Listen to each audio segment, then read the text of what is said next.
আসসালামু আলাইকুম বন্ধুরা, কিরকম আছেন? আমি আলহামদুলিল্লাহ ভালো আছি। আজকে আমি বাইরে বসি সকাল সকাল কিছু সরিষার তেল, ইমার্জেন্সি সরিষার তেল বাঙালি লাগবো এর লাগি। তো আমি সরাসরি যাই নারায়ণখোলা, ওখান থেকে কিছু সরিষা লইয়া হেরে আমি যাই মিলো নিজে বয়ে থেকে বাঙ্গাইম। কারণ হইলো আমি চাই সবসময় গ্রাহকেরা তো 1 নম্বর খাঁটি নির্ভেজাল পণ্যটা তুলে দেওয়ার লাগি।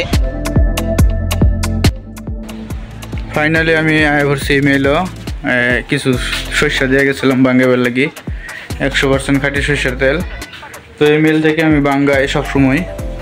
তো এই মিলের লোকটা খুবই ভালো, খুব বিশ্বস্ত, মানে কোনো 2 নম্বরই করার সুযোগ নাই, সেও করে না, খুব ভালো মনের একজন মানুষ। আমি এখান থেকেই বাঙ্গাই। আলহামদুলিল্লাহ আমার তেল বাঙ্গানো শেষ। এখন আমি নিয়ে যাব প্রায় 1-1.5 ঘন্টার সময় এখানে তেল বাঙ্গাইলাম। তো দেখেন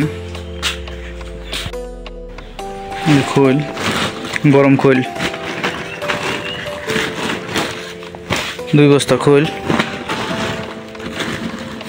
একবারে গরম, ধোয়াটা গরম খোল।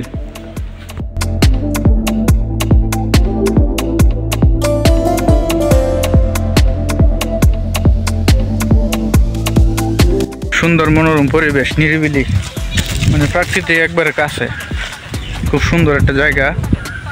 মানে পূবালি বাতাস বইতেছে, প্রচন্ড গরম আজকে, তারপরেও মানে বাতাসে খুব আরাম লাগতেছে। জায়গাটা খুব সুন্দর আসলে।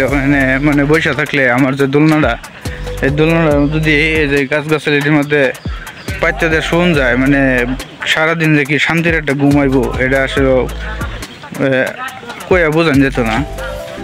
প্রচুর শান্তির একটা জায়গা, গাছগাছালি আসলেও শান্তির একটা জায়গা। গাছগাছালি থাকলে রোদের তাপ কম লাগে। আলহামদুলিল্লাহ তেল বাঙ্গানো শেষ। তেল বাঙ্গায় হাইরে আমি উঠতে হলো মোটর মধ্যে।